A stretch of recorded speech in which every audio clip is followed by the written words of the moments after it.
Hubo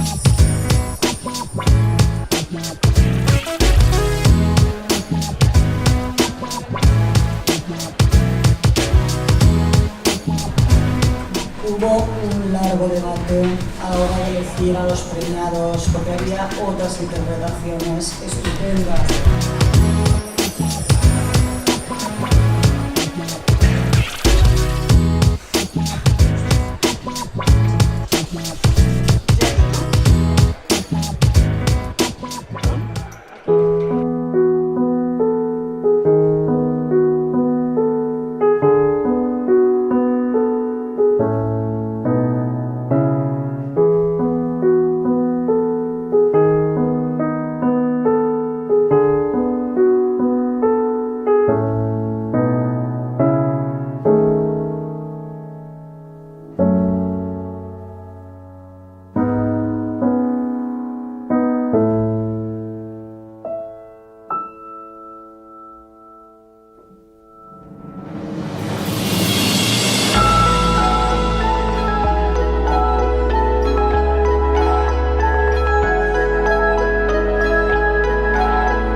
Acabem de sortir de veure A Silent Voice.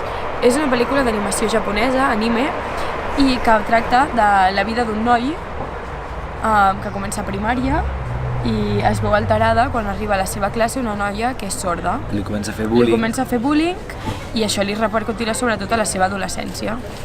Llavors és una pel·lícula que tracta molts temes. Sí, és una multitema, com es diria, però sobretot també remarcar un que és, crec que també és el que, en el meu cas, el que m'ha agradat més, que era el fet de retratar la culpa, no? Vull dir, el fet de que una cosa que has fet potser en 10 anys et repercutirà a l'adolescència, llavors és que ell mateix intenta canviar-ho i ho accepta. I alimentar aquesta culpa.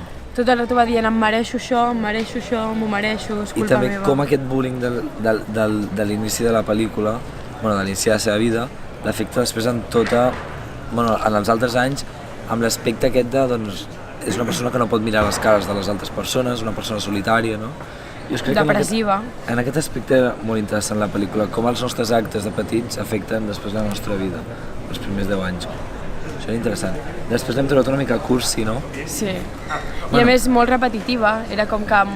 Molt llarga també. Molt llarga i era com... Passava una cosa i després tornava a passar i després tornava a passar, era com una mica bucle. Sí. Però en general és maca, està bé. Està maca.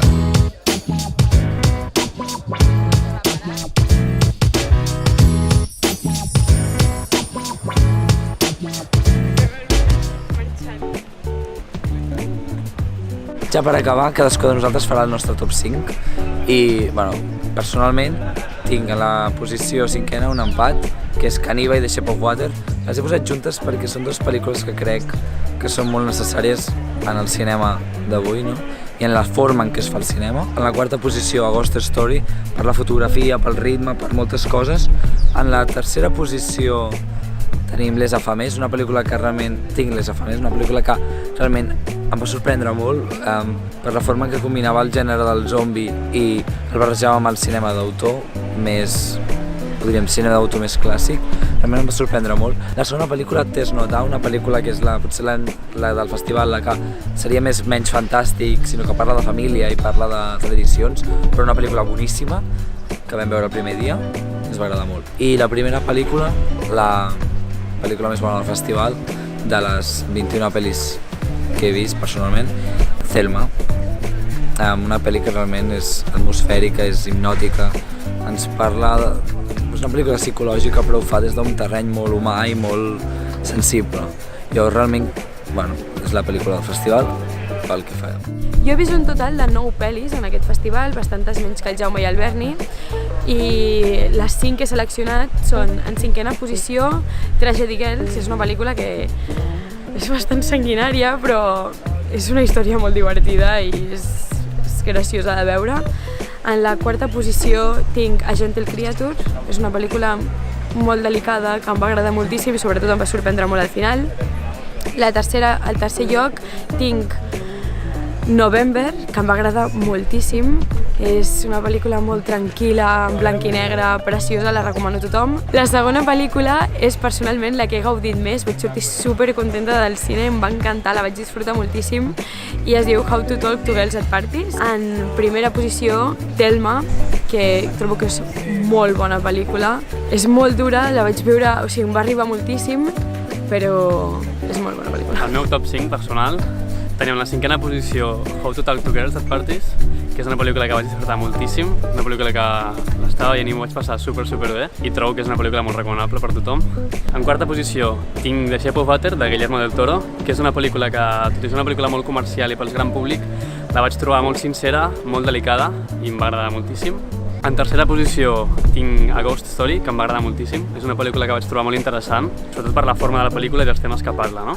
En segona posició tinc Thelma, que vaig trobar que és una pel·lícula d'un nivell molt alt, tècnicament, actors, tot, el guió, molt interessant també.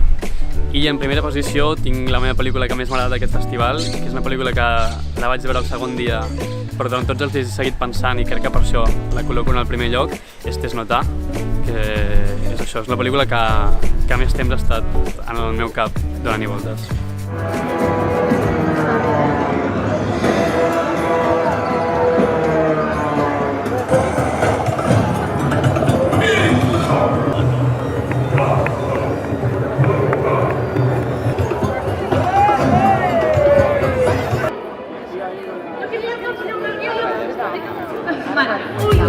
Fins aquí el Festival de Sitges, acabem els 10 dies de festival.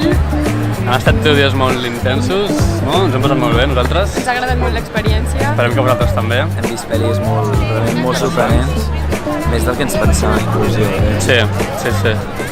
I ja està, esperem que ens veiem un altre cop.